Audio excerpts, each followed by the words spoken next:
Vous en parlez un petit peu dans le texte. Bon, c'est pour faire un aparté euh, très court, mais c'est sur toute l'idéologie dominante des bobos parce que les gilets jaunes, qui sont donc le prolétariat, étaient très affiliés à tout le spectacle du style les Restos du Cœur, tous ces trucs-là, toutes les vedettes spectaculaires, et on voit bien que là, sur tous les groupes gilets jaunes, ils arrivent plus du tout à se retrouver dans ces vedettes qui se sont enrichies d'ailleurs sur le dos du prolétariat.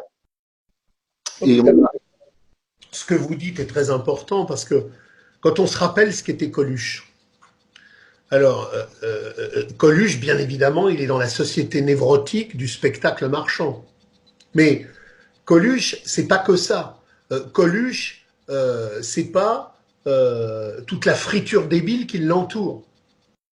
Il y a chez Coluche quelque chose d'autre. Et il y a chez Coluche des intuitions, quand par exemple, en le sachant ou sans le savoir, Coluche retrouve la critique radicale du terrorisme étatique telle qu'elle a été positionnée par Debord et par les groupes communistes maximalistes des années 80, et que le dernier ou l'avant-dernier sketch que préparait Coluche sur justement le problème était explosivement euh, euh, comique, mais explosivement subversif.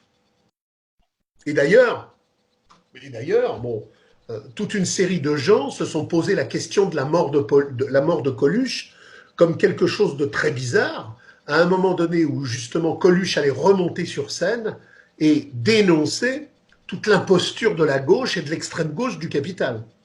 Mais ce qui est fantastique, et là, on retrouve ce que Marx disait dans la première internationale à propos des Proudhoniens et à propos d'autres groupes socialistes. Il disait, ils aiment la misère, ils voient la misère, mais ils ne comprennent pas que dans la misère, il y a la subversion et il y a la radicalité de l'anti-misère. Quand Coluche a fait les Restos du Cœur, il n'a pas créé une agence non gouvernementale de prostitution étatique ou para-étatique pour créer une usine de sauvetage de la misère ouvrière pour 50 ans. Il a fait ça dans un cri du cœur à un moment donné, parce qu'il a vu qu'il y avait plein de types autour de lui qui crevaient la dalle. Mais il n'a pas fait ça pour 5 ans, pour 10 ans, pour 15 ans. Il a fait ça dans le cadre d'une protestation sociale pour que ça s'arrête. Tous les pourris administratifs, artistiques, journalistiques qui sont rentrés là-dedans l'ont fait pour que ça s'éternise jusqu'à la fin des temps. C'est-à-dire que la logique des enfoirés, ces pauvres clowns médiatiques lamentables, mais ils sont partis sur un plan de carrière de 300 ans. Les restos du cœur, c'est pour 5000 ans. Mais ce qui est fantastique, c'est que quand ils chantent tous ces débris pour les restos du cœur, ils chantent pour les restos du cœur soumis, serviles. Là, ils les aiment bien, les pauvres ploucs qui viennent avec leurs cabas miséreux bouffer la merde des restos du cœur. Là, ils les adorent.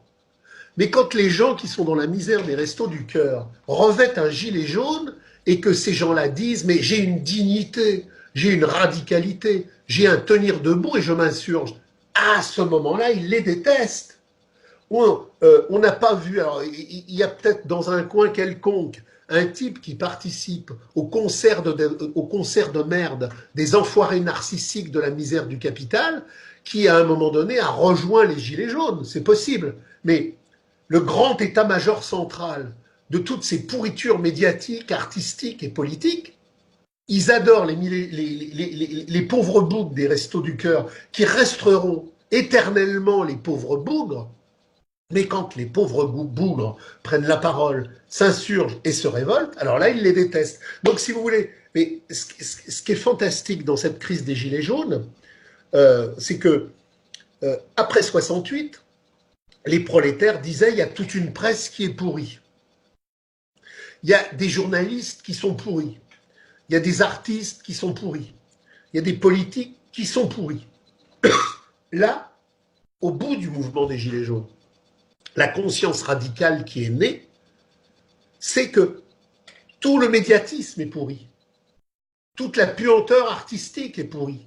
toute la puanteur journalistique est pourrie, toute la pourriture politique est pourrie. C'est-à-dire qu'on est passé dans un saut de radicalité qui correspond à ce pour soi radical que Marx a toujours mis en perspective sur la conscience historique, extrémiste, maximaliste, qui sait que la totalité de ce monde est pourrie. Alors, elle n'est pas pourrie simplement parce que ils se droguent, ils sont cons, ils sont au cul du capital, ils sont soumis à tous les totems, ils sont soumis à tous les tabous. Bref, c'est des raclures de la génuflexion infinie.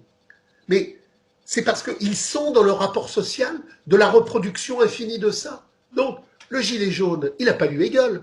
Le gilet jaune, il n'a pas lu Marx. Mais il a eu, au moment où toutes ces chaînes de radio, tous ces journalistes débiles, tous ces artistes pourris venaient cracher à la gueule du prolétariat, il y a eu comme une explosion de sensations, de conscience, de destination et d'appréhension qui fait que plus jamais les choses ne seront comme avant. Aujourd'hui, dans la France profonde de ce prolétariat réfractaire, des zones rurales et périphériques, diabolisées par la mondialisation démocratique du capital triomphant. Il y a deux mondes. Il y a le monde des métropoles, les couches moyennes, les classes capitalistes, les journalistes, les universitaires, les bobos, les LGBT, les drapeaux arc-en-ciel du capitalisme vert. Bref, toute la merde de la marchandise qui veut se protéger, se rénover et se conserver. Et de l'autre côté, tout le prolétariat des sans réserve qui ne veut pas améliorer la merde, mais même s'il n'en a pas encore conscience totalement, il a compris qu'il fallait la liquider de manière définitive. Donc, 2018, 2019, cette charnière entre novembre et décembre, c'est une ligne dialectique de radicalité incroyable qui nous a fait gagner un temps, mais absolument fou. Nous sommes maintenant dans une situation révolutionnaire, de perception révolutionnaire. Les proxénètes de la marchandise universelle sont tous dévoilés, Et ça avance, et ça va avancer plus fort, et ça va toujours avancer plus fort vers le grand nettoyage.